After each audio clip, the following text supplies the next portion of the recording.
Hi students, जैसा कि हम पिछली क्लास में जो बात कर रहे थे वो बात कर रहे थे किसके बारे में, अवतल दर्पण के बारे में। अवतल दर्पण के द्वारा हमने प्रतिबिंब बनाए।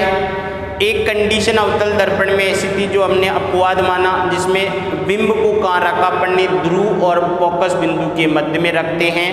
तो उसमें कौन सा प्रतिबिंब बनता है? आभासी प्रतिबिंब बनता है, सीधा बनता है, वस्तु से बड़ा बनता है और दर्पण के पीछे बनता है।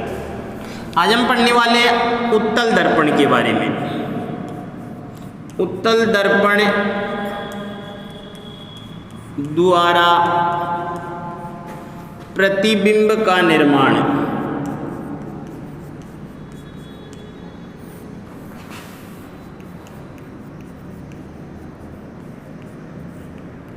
तो देखो, उत्तल दर्पण की अगर बात करते हैं तो उत्तल दर्पण में क्या किया जाएगा, जैसे मान लो कि बस जो उत्तल दर्पण जो होगा उसमें ये और परावर्तक पदार्थ का जो लेप करेंगे अपन ने, ये परावर्तक पदार्थ का लेप किया। तो यहाँ पर क्या होगा कि जो इसका ये जो है इसमें यहाँ P होगा, वो सॉरी F होगा फोकस बिंदु, और यहाँ पर क्या होगा C होगा। तो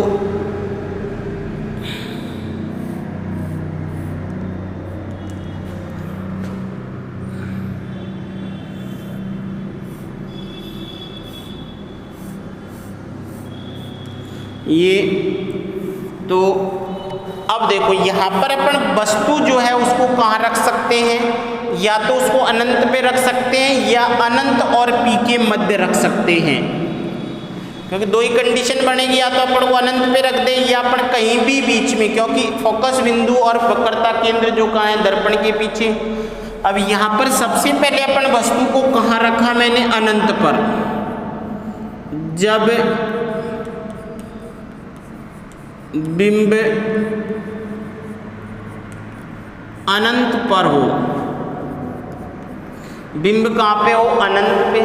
जब अनंत पर बिंब होगा तो प्रकाश की किरण आएगी, और प्रकाश की किरण आएगी और ये दर्पण जो है प्रकाश की किरणों को क्या काम करता है, फैलाने का काम करता है। तो सपोज करो ये प्रकाश की किरण मुख्य अक्ष के समांतर होती हुई दर्पण के ऊपर आपतित होती है। तो दर्पण से परावर्तन के पश्चात वो कहाँ से, फोकस बिंदु जो है उससे गुजरती ही प्रतीत होती है, इस तरीके से।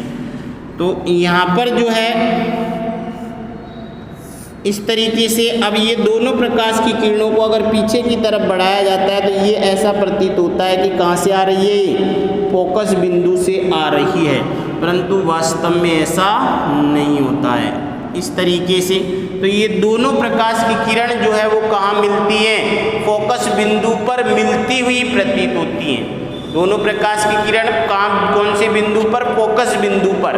तो प्रतिबिंब जो है वो भी कहाँ बनेगा, फोकस बिंदु पर। अवतल दर्पण में भी हमने यही था कि जब वस्तु अनंत पे है तो प्रतिबिंब कहाँ बनेगा, फोकस बिंदु पर बनेगा, बिंदुवत बनेगा। परंतु यहाँ पर कंडीशन अलग हो गई। यहाँ पर प्रतिबिंब जो है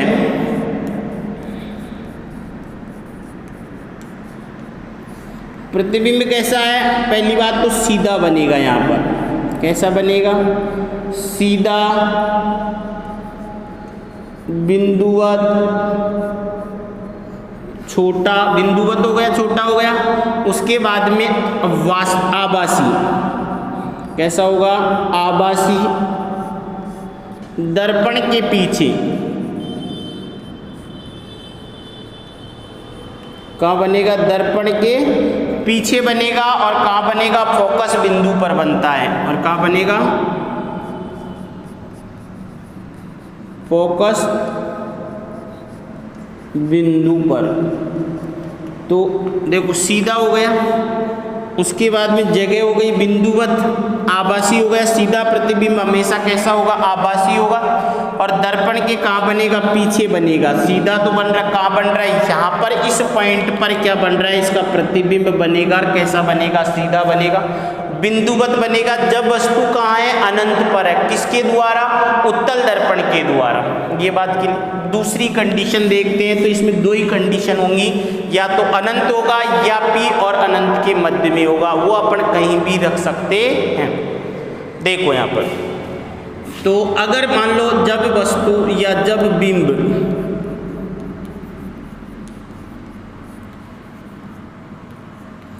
अनंत व P के मध्य हो, इस कंडीशन में क्या होगा, तो ये मान लो ये कौन सा दर्पण हो गया, उत्तल दर्पण।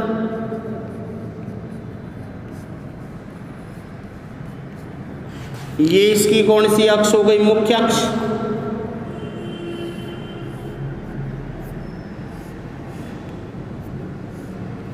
ये मुख्य अक्ष हो गई, ये इसका कौन सा हो गया F, और ये इसका क्या हो गया C। अब देखो वस्तु को कहीं भी रख दो, अपन ने सपोज करो मैंने यहां रख दी, अब इसमें क्या होगा कि जैसे जैसे हम वस्तु को नजदीक लाते हैं तो प्रतिबिंब बढ़ता है, परंतु प्रतिबिंब इतना नहीं बढ़ता, प्रतिबिंब इसमें हमेशा वस्तु से छोटा होगा, बिंब से छोटा होगा। प्रतिबिंब ये नहीं कि बड़ा होगा छोटा होगा, इसमें प्रतिबिंब हमेशा किससे छोटा होगा, बिंब से छोटा होगा, और हमेशा प्रतिबिंब कैसा होगा, आभासी होगा और सीधा होगा। ये बात क्लियर। अब देखो सबसे पहले ये जब प्रकाश की किरण मुख्य अक्ष के समांतर होती हुई दर्पण के ऊपर आपतित होती है तो ये क्या करेगी, फैला देता है।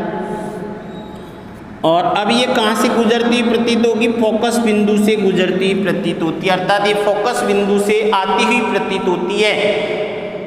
दूसरा नियम देखते हैं कि जब प्रकाश की किरण किससे,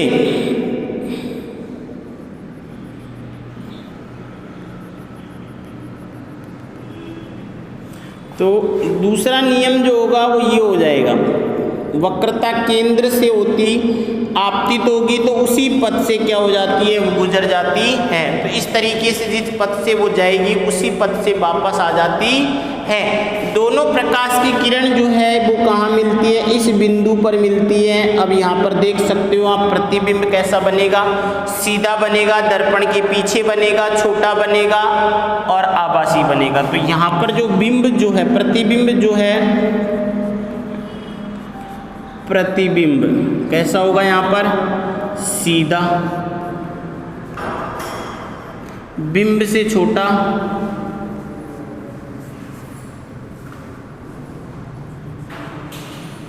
बिंब से छोटा होगा, और कैसा होगा, आभासी होगा, आभासी होगा। तो सीधा प्रतिबिंब क्या होगा, आभासी बिंब से छोटा होगा, और कहाँ बनेगा, दर्पण के पीछे बनेगा, और कहाँ बनेगा, फोकस बिंदु और P के मध्य बनता है। कहाँ बनेगा, फोकस बिंदु F व P के मध्य बनता है। अब जैसे जैसे अपन अनंत से वस्तु को लाएंगे, बिंब को लाते हैं, ये प्रतिबिंब बड़ा हो जाएगा, पर इतना बड़ा नहीं होगा कि इससे बड़ा हो जाए। हमेशा यहाँ पर जो प्रतिबिंब जो है वो कैसा होगा कि वस्तु से छोटा होगा, और कैसा होगा, सीधा होगा। तो उत्तल दर्पण में प्रतिबिंब हमेशा कैसा होगा, बस बिंब से छोटा और सीधा, ये दो चीज तो फिक्स रहेगी यहाँ पर। और सीधा प्रतिबिंब हमेशा क्या होगा, आभासी। तो ये तीन चीज जो है किसमें, उत्तल दर्पण में फिक्स रहेगी। प्रतिबिंब छोटा होगा, सीधा होगा और आभासी होगा। क्लियर। तो ये थे उत्तल दर्पण के द्वारा प्रतिबिंब का निर्माण।